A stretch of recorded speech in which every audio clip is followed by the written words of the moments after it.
Since moving to Colorado Springs in 2003, I have gotten increasingly jealous of the Alaskan Native communities that in their native languages have multiple words for snow.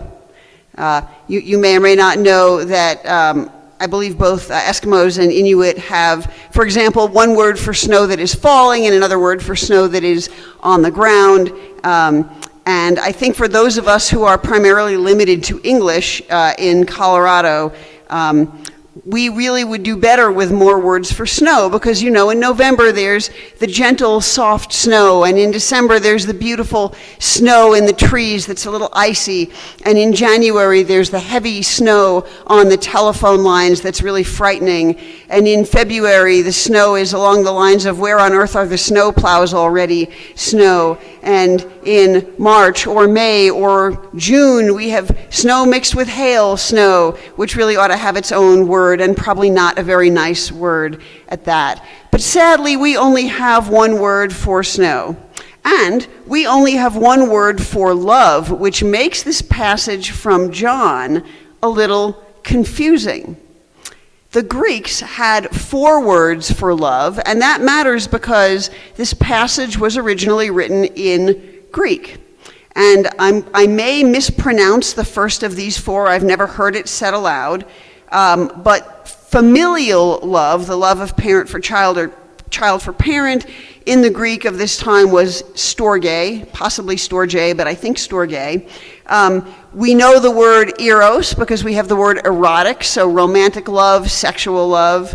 Philia referred to brotherly or sisterly, or if we want to be truly inclusive, sibling-ish love or friendly love. And in fact, if you know the city Philadelphia, you know that Philadelphia means city of brotherly or sibling-ish love.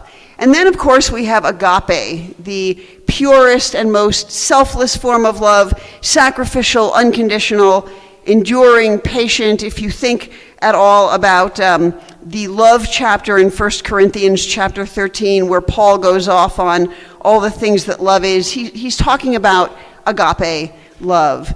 Agape love is love that seeks the highest good for other people. It is sacred, it is holy. It is the love that God offers us, and it is the love that Jesus offers us.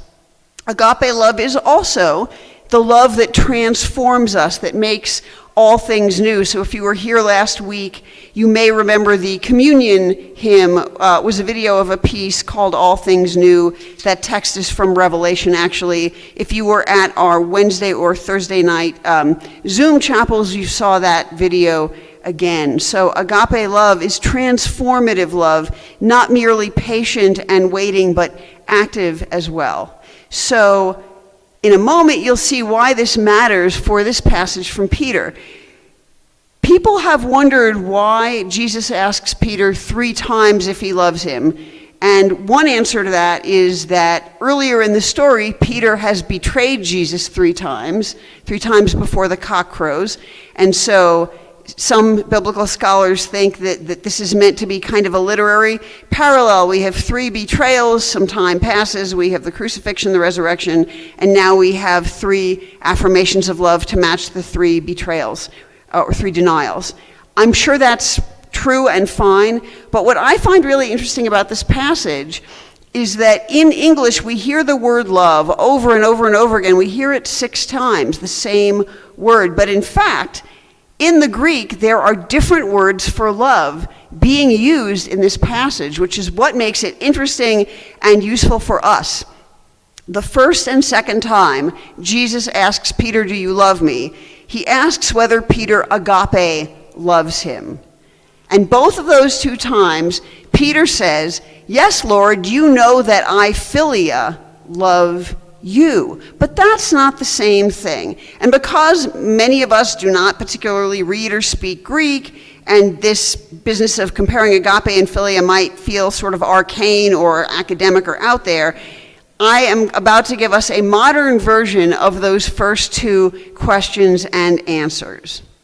So, round 1, Jesus, will you, Peter, sacrifice everything to follow my way? Peter, Bruh, you're my BFF and I would totally drink a beer with you. Okay? Jesus, round 2. Peter, will you lay down your life for me? Peter. Dude, the Patriots and the Seahawks are in the Super Bowl, so let's get some Doritos and hang.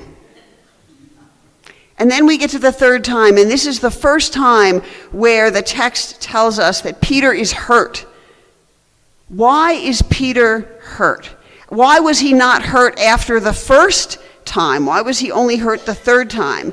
And this is where the language change gets really interesting. Jesus has just asked Peter twice whether he agape loves Jesus, and Peter has just answered twice, I philia love you, bruh. The third time, Jesus asks Peter, do you philia love me? Jesus gives up on his grand aspirational ambition about getting Peter to say he agape loves him. So to put the third rendition into modern day English, now Jesus asks, Peter, will you come see the band Chicago with me at Red Rocks? And Peter says, Lord, you know everything. You know I'm up for seeing Chicago at Red Rocks, especially if Peter Cetera is playing bass and singing with them again. That'd be awesome, dude. So why is Peter hurt? He's hurt because he has just finished telling Jesus twice how much he loves Jesus as a friend. But that's not what Jesus asked the first 2 times. So Jesus gives up and finally asks whether Peter loves him as a friend. And of course, Peter's kind of put out. Hasn't Jesus been listening? Jesus knows Peter loves him as a friend. That's the whole problem here. That's not how Jesus wants Peter to love him in this scene. Now, before I go on, I have to confess the odds that this scene, this beachside resurrection scene, ever happened historically in a way that a reporter could have written down for the Jerusalem Times, the odds that this happened that way are pretty much approaching 0. If there are any mathematicians in the room, I'd say asymptotically approaching 0. This was not a historical scene. The scene is a construction of the Johannine community 60 years after Jesus' death. So in a sense, we could say it never happened. But in another sense, this scene, this exchange always happens. It happens all the time.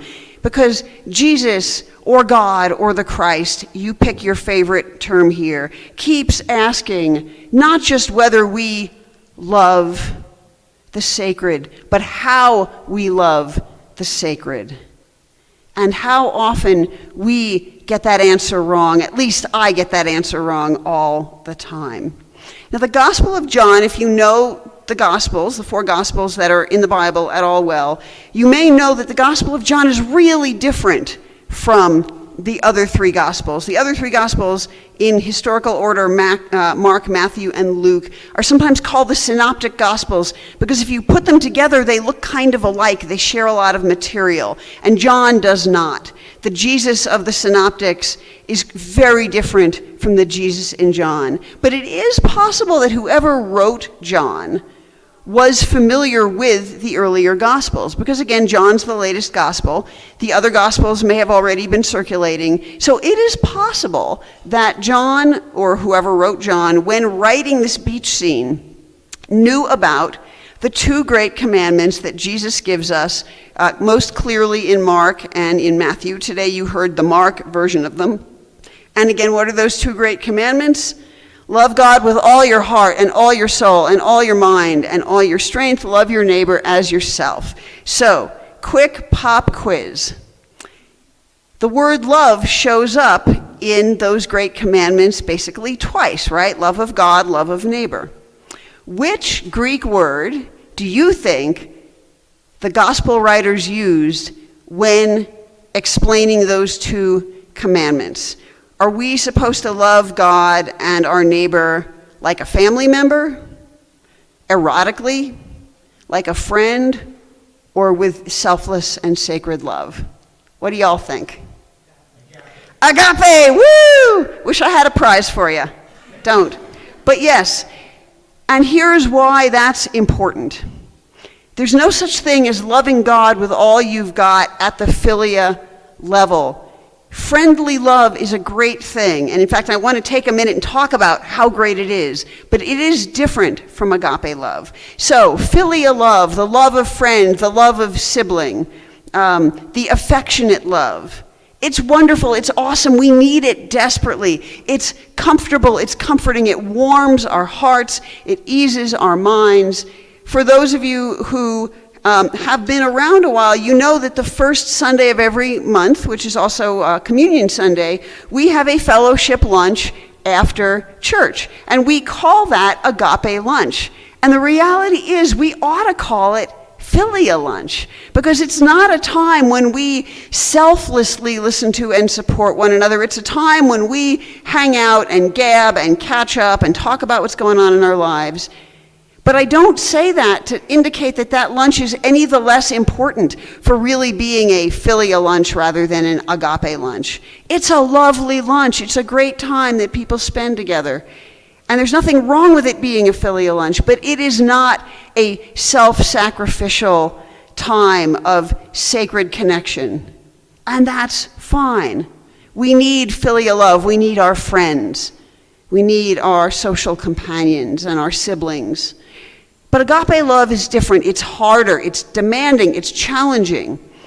It asks everything of us, because when I hear, love God with all your heart and all your soul and all your mind and all your strength, and when I hear, and Jesus doesn't put it this way in Mark, but we might as well hear this, love your neighbor with all your heart and all your soul and all your mind and all your strength as you love God, and love yourself with all your heart and all your soul and all your mind and all your strength. These are demanding. They ask everything of us. And if we do this, if we try, however fumblingly, to engage in agape love, it will transform us. It will change us. And that brings us to our third scripture reading for the day, which is Paul's letter to the Romans, which I've excerpted very, very briefly from. And in this excerpt, Paul appeals to the Romans not to be conformed to the age they are in, but to be transformed by the renewing of the mind. Well, that's kind of weird. When we think about being transformed or being renewed, we don't normally start with our minds. Like, it would make more sense if he said, by the renewing of the heart, or the renewing of the spirit, or the renewing of the soul, right? But no, he says mind. And what that puts me in mind of, to make a really bad joke, is that in the two great commandments, one of the ways we are supposed to love God, and perhaps also our neighbor, is with all our mind, right? All our heart, all our soul, all our mind, and all our strength. When we love God, however we understand God, with all our mind, as well as in these other ways, our minds are changed and our lives are transformed. Now, Paul wrote the letter to the Romans before whoever wrote Mark, and well before whoever wrote John. So these are three different people, three different timelines, three different communities. That's absolutely clear. But to me, there is an interesting through line in these three pieces of scripture today. So we are taking a couple of weeks as we begin the Eastertide season to think about how we read the Bible. And for me, there are two ways that progressive Christians read the Bible that are relevant today. One of them is we are unafraid to put different materials. The technical word for these biblical passages is pericopes. And we are unafraid to put different pericopes in conversation with one another and see how they inform one another. And the other thing, of course, is we care about the language. We care that there are different words for love in Greek, because it really does change that story, which we will come back to in a moment.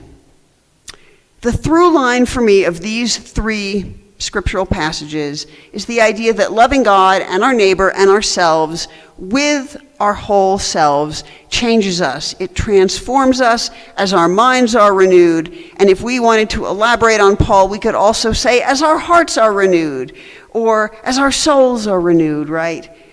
This kind of wholehearted, whole body, whole mind, whole strength love that Paul is talking about and that Jesus is talking about in the two great commandments, that is what Jesus is demanding of Peter in this exchange. He's asking Peter to be transformed, and all Peter can come up with is, let's order in Chinese and catch a rerun. Poor Peter. But also poor us, because if I'm honest, I am a lot more like Peter than I am like Jesus. I want love to be comfortable, not demanding. I want love to warm me, not transform me. I want love to be about getting Indian food and laughing over old Simpsons episodes, not about sacrificing myself or cultivating endless patience or, God forbid, giving away all of my wealth, such as I have some.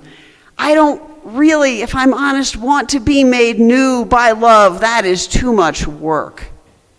That, however, is what Jesus is inviting me and Peter and all of us into. Now, there is some good news about this. And for me, the good news, part of it comes with the fact that by the third iteration of Jesus' question to Peter, Jesus gives up. The third time, he does not ask Peter if Peter is willing to be completely transformed by agape love. The third time, Jesus asks Peter, Peter, do you philia love me?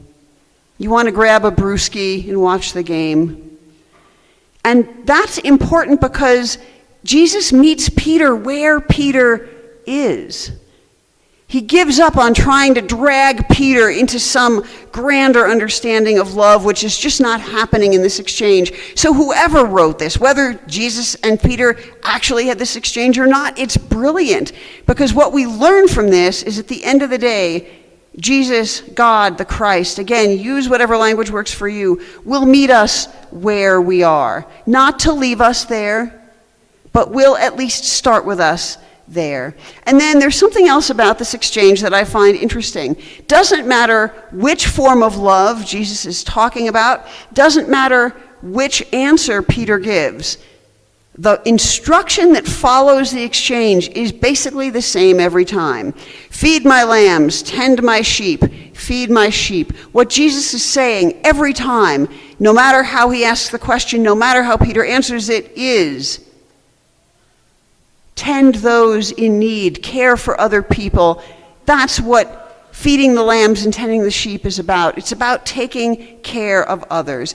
And at the very end of this whole exchange, I left out some text that I think is not relevant, and that clearly is John's agenda, not Jesus's. But at the end, Jesus says to Peter, and follow me. I think today, Christ or God has the same program for each of us, meeting us wherever we are, whatever that means, whoever and however we are, or as we say at the beginning of worship, wherever we are on life's journey. We can be assured that the sacred will meet us where we are now. And we can then be assured that the sacred will tell us to tend those in need. And we can then be assured that we will be invited to follow the way of Jesus and love God, others, and ourselves with everything we've got.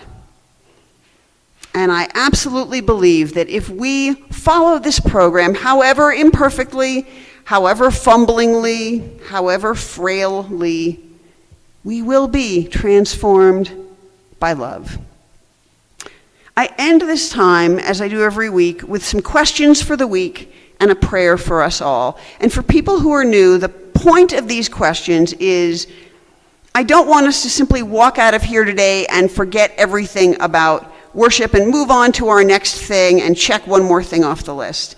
So these are questions that I invite you to take into your week and maybe think about tomorrow or even Wednesday or, gosh, maybe even Friday. Let these questions work on you a little bit. Let them haunt you a little bit. And let them bring you some joy if they can. Where is God finding you today? How is God meeting you where you are today?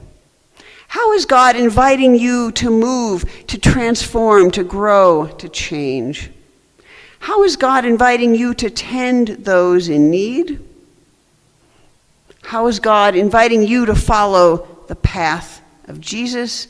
And of course, the million-dollar question, and for this one I'm going to say we, not you, because I'm asking this of myself as well. Are we willing to be transformed by love? I call the closing prayer here the prayer for us all, because I need this prayer 100% as much as anyone on the Zoom or in the room does. May we be open to God finding us wherever we are, and to experiencing God's wild and yet somehow patient love for us in every setting. May we find in ourselves a willingness to be transformed by agape love as we love God and our neighbors and ourselves with everything we've got. May we refuse to be conformed to the harms and cruelties and idolatries of this age, but instead bring our minds and hearts and bodies and souls and strength to co-creating God's dream of a world of justice and joy, so that our transformation becomes the transformation of God's world and our world. Amen.